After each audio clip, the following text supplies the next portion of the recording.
मैंने तो एक गरीब चंद्रशेखर को पसंद किया था। मैंने सांसद चंद्रशेखर को पसंद नहीं किया था। मैंने उस चंद्रशेखर को पसंद किया था उस वक्त जो एक टी शर्ट पहनकर गरीबी में अपनी फैमिली के बीच या अपने गांव के घर में बैठकर मुझसे वीडियो कॉल करते थे और मैं स्विट्ज़रलैंड में थी। जो लोग मुझ पर पैसों का एलिगेशन लगाते हैं ना, उनके लिए भी ये महत्वपूर्ण है कि लड़की का समर्पण, लड़की की जर्नी को आप सुनना ही नहीं चाहते हो। आप सिर्फ और सिर्फ उस पर एलिगेशन लगाते हो। मैं एक कॉमन पर्सन की तरह अपनी बात रखती हूँ और मैं चाहती हूँ कि वो मेरे लिए भी कॉमन पर्सन है। स्विट्ज़रलैंड के पार्क में बैठकर ड्यूटी के बीच छुट्टी निकालकर इंटरव्यू दे रही ये लड़की डॉक्टर रोहिणी गावरी है। वो डॉक्टर रोहिणी गावरी जो इन दिनों सोशल मीडिया पर चंद्रशेखर के साथ लव रिलेशनशिप को लेकर चर्चा में है। डॉक्टर गावरी ने कई ऐसे आरोप लगाए हैं चंद्रशेखर पर कि उन्होंने शादी के बारे में उनकी जानकारी नहीं दी, उनके साथ रिलेशनशिप में रही और जब ब्रेकअप का बात उन्होंने की या फिर शादी का पता चलने के बाद जब रोहिणी ने चंद्रशेखर से ब्रेकअप की बात कही तो चंद्रशेखर आत्महत्या की भी धमकी दे देते थे, साथ ही झूठे रोने की वीडियो बनाकर भेजते थे। डॉक्टर रोहिणी ने एक इंटरव्यू में तमाम ऐसे आरोप चंद्रशेखर पर लगाए हैं। इसके साथ ही ना उन्होंने सिर्फ खुद के साथ गलत करने के आरोप लगाए हैं, बल्कि रोहिणी का ये भी आरोप है कि उन्होंने तमाम लड़कियों के साथ इस तरह के संबंध बनाए हैं। चलिए इस वीडियो में डॉक्टर रोहिणी के इंटरव्यू पर बात करते हैं, साथ ही चंद्रशेखर का इस पर क्या जवाब आया है वो भी बात करेंगे।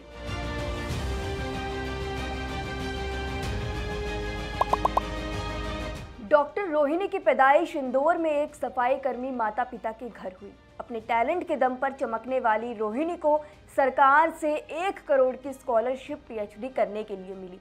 2019 में पढ़ाई के लिए स्विट्ज़रलैंड गई और वह अभी स्विट्ज़रलैंड में ही रहकर नौकरी कर रही है। इस दौरान वह दलित मुद्दों पर काम करने के लिए एक एनजीओ भी चलाती हैं। डॉक्टर रोहिणी का कहना है कि वह दलित मुद्दों पर काम करते हुए ही चंद्रशेखर के संपर्क में आई। रोहिणी की माने तो उन्होंने दलित आंदोलन पर चंद्रशेखर के साथ मिलकर काफ़ी काम किया है और उन्हें काफ़ी हेल्प करती रही हैं। एमपी तक एक चैनल के साथ बातचीत में रोहिणी ने बताया कि उन्होंने भीम आर्मी का सिंबल सेलेक्ट करने और चंद्रशेखर की चुनावी रणनीति बनाने में भी उनकी काफ़ी मदद की है। रोहिणी कहती हैं कि साथ काम करने के दौरान वे एक दूसरे के डीप रिलेशनशिप में आ गए थे, लेकिन उन्हें चंद्रशेखर के शादीशुदा होने की जानकारी नहीं थी। उन्होंने कहा कि उन्होंने मुझे बताया नहीं, बहुत बाद में पता चला जब हम बहुत डीप रिलेशनशिप में जा चुके थे, वो भी और मैं भी। जब मुझे पता चला तो मैंने उसका विरोध किया। मैं नहीं रहना चाहती थी, क्यों मैं इस तरह के कलंक के साथ रहती।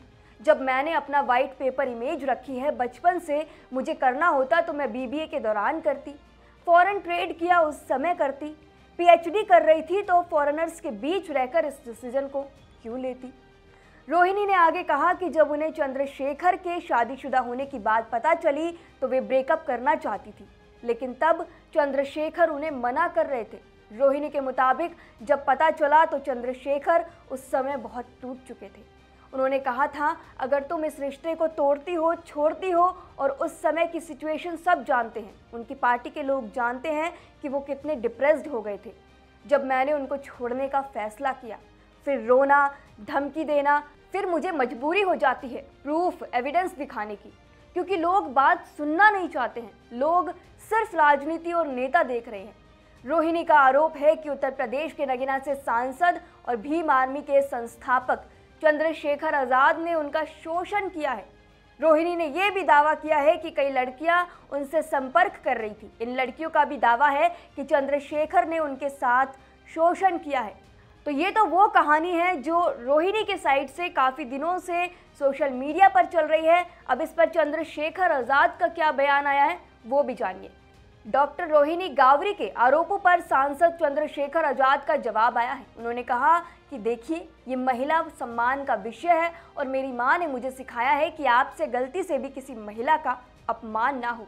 मैं कोशिश करूँगा कि मेरी वजह से किसी का दिल ना दुखे, क्योंकि ये मेरा व्यक्तिगत मामला है, इसलिए मैं जो भी बात कहूँगा वो महिला का सम्मान रखते हुए कहूँगा, उसके गरिमा का सम्मान रखते हुए मैं कोर्ट में ही अपनी बात रखूँगा। माँ ने मुझे सिखाया है कि आपसे गलती से भी किसी महिला का अपमान ना हो। मैं कोशिश करूंगा कि मेरी वजह से किसी का दिल ना दुखे। मैं सभी को का सम्मान करते हुए आगे बढ़ूं, क्योंकि ये मेरा व्यक्तिगत मामला है। इसलिए मैं जो भी बात कहूंगा वो महिला की गरिमा का ध्यान रखते हुए, उसके सम्मान का ध्यान रखते हुए मैं कोर्ट में ही अपनी बात रखूं।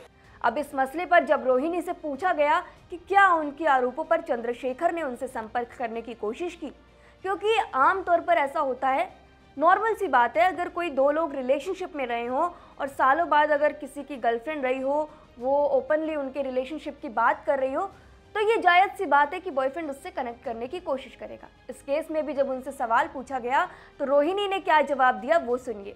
रोहिणी कहती है वे खुद तो संपर्क नहीं कर रहे, लेकिन दूसरे लोगों के जरिए उनसे संपर्क साधने की कोशिश कर रहे हैं।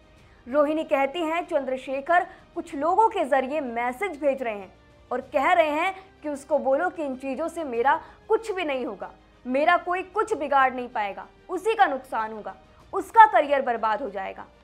उसकी दो छोटी बहनें हैं, लेकिन मैंने कहा ये लड़ाई मेरी है, मैं तो समाज को बताऊंगी कि मैं क्यों आरोप लगा रही हूँ। जो नुकसान होगा, मेरी बहनों की शादी नहीं होगी ना, ज़्यादा से ज़्यादा मेरी शादी नहीं होगी, फ़र्क नहीं पड़ता, लेकिन मैं तो सच तो बोलूँगी, लड़ूंगी अपने लिए।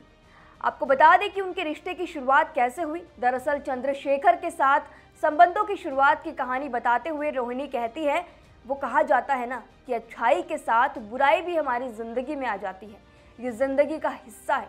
2021 से मैं चंद्रशेखर के साथ रिलेशनशिप में हूँ। हमने बहुत अप्स एंड डाउन्स देखे लाइफ में। 2021 में तो उनका पॉलिटिकल करियर ज़्यादा हाइप में था, वो खुद भी स्ट्रगल कर रहे थे। एक मुद्दे पर चर्चा शुरू हुई, फिर जैसे नॉर्मल रिलेशनशिप में होता है एक इमोशनल कनेक्शन बना, लेकिन बाद में मुझे जब ये चीज़ें समझ में आई, हमारा रिलेशन सामाजिक आंदोलन के लिए ज़्यादा था। हम दोनों की बहुजन मूवमेंट के लिए काम कर रहे थे। हमारी जर्नी में ये सारी चीज़ें बड़ा रोल प्ले कर रही थी। तो जब उनसे सवाल पूछा गया कि चंद्रशेखर बदले कैसे, इस पर रोहिणी बताते हैं कि चंद्रशेखर के सांसद बनने के 6 महीने पहले से ही उनके बिहेवियर में बदलाव आया। इसके बाद मैं काफ़ी परेशान हुई और डिप्रेशन में चली गई, क्योंकि एक वक्त में जिस इंसान के साथ डिसीजन मेकर बनी हुई थी, पॉलिटिकल और सोशल डिसीजन में रोल प्ले कर रहे थे, वो अचानक क्या हुआ जब हम दोनों रिलेशनशिप में आए। आपने ही बड़ी बड़ी बातें की, बाबा साहेब आम्बेडकर के आंदोलन को चलाना है, फिर आपने ही कहा था कि बाबा साहेब आम्बेडकर ने 2 शादी की तो हम क्यों नहीं कर सकते। ये सब चीज़ें आनी शुरू हुई क्योंकि मुझे पहले नहीं पता था कि चंद्रशेखर की शादी हुई है। अगर मुझे पता होता तो इस रिश्ते की शुरुआत ही नहीं होती। रोहिणी कहती है कि अब उनकी लड़ाई उस सोच के खिलाफ भी है, जब दुनिया जज करती है तो महिलाओं को ही जिम्मेदार ठहराती हैं, लेकिन महिलाएं ही क्यों? क्या मैं महिला हूँ तो सारे आरोप मैं ही झेलूं? सामाजिक जीवन में, व्यक्तिगत जीवन मैं अब इतना झेल चुकी हूँ और मैं शादी भी नहीं करना चाहती हूँ। मेरा जीवन अंधकार में हो चुका है। दरअसल आपको शॉर्ट में बता देते हैं कि इन दोनों के बीच क्या कुछ हुआ। दरअसल चंद्रशेखर आज़ाद रावण और रोहिणी गाविरी के बीच का विवाद हाल ही में सुर्खियों में रहा है। रोहिणी का दावा है कि उनकी पहली मुलाकात चंद्रशेखर से 25 अक्टूबर 2021 को दिल्ली में हुई थी। इसके बाद दोनों के बीच मुलाकातें बढ़ी और वे रिलेशनशिप में आ गए। रोहिणी का कहना है कि चंद्रशेखर ने अपनी शादीशुदा होने की बात उनसे छुपाई। उन्होंने ये भी आरोप लगाया कि चंद्रशेखर ने न सिर्फ उनका बल्कि कई लड़कियों का भी शारीरिक और भावनात्मक शोषण किया है। रोहिणी ने कहा कि उनके पास सभी आरोपों के सबूत हैं और ज़रूरत पड़ने पर वे कोर्ट में पेश करेंगी। इसके साथ ही रोहिणी ने सोशल मीडिया प्लेटफॉर्म एक्स पर कई पोस्ट के जरिए अपने दर्द को साझा किया। उन्होंने बताया कि 2023 में अपने पीएचडी थीसिस के दौरान वे डिप्रेशन में चली गई थी और आत्महत्या तक के बारे में सोचना पड़ा। हालांकि परिवार के समर्थन से उन्होंने खुद को संभाला और अपने करियर पर ध्यान दिया। रोहिणी ने यह भी दावा किया कि चंद्रशेखर ने उन्हें धमकी दी थी कि अगर वे रिश्ता खत्म करेगी तो वे आत्महत्या कर लेंगे। उन्होंने एक वीडियो भी शेयर किया जिसमें चंद्रशेखर रोते हुए नजर आए, जिसे रोहिणी ने झूठे आंसू करार दिया।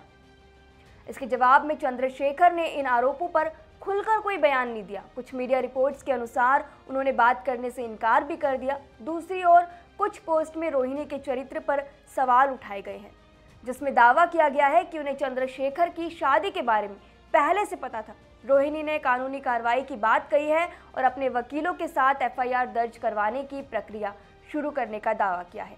उन्होंने यह भी कहा कि उनको जान को खतरा है, लेकिन जरूरत पड़ने पर वे भारत आएंगी। ये मामला सोशल मीडिया और न्यूज़ चैनलों पर चर्चा का विषय बना हुआ है। कुछ लोग रोहिणी के सपोर्ट में हैं, जबकि कुछ ऐसे हैं जो राजनीतिक साजिश मान रहे हैं। इस विवाद की सच्चाई का पता लगाने के लिए कानूनी जांच और दोनों पक्षों के ऑफिशियल स्टेटमेंट्स का इंतजार करना होगा। हालांकि इस पूरे मसले पर और रोहिणी ने जो एलिगेशंस चंद्रशेखर पर लगाए हैं, जिस तरह के दावे उन्होंने किए हैं, उस पर आप क्या मानते हैं? आप किसकी साइड है? हमें अपनी राय कमेंट सेक्शन में ज़रूर बताएं। शुक्रिया।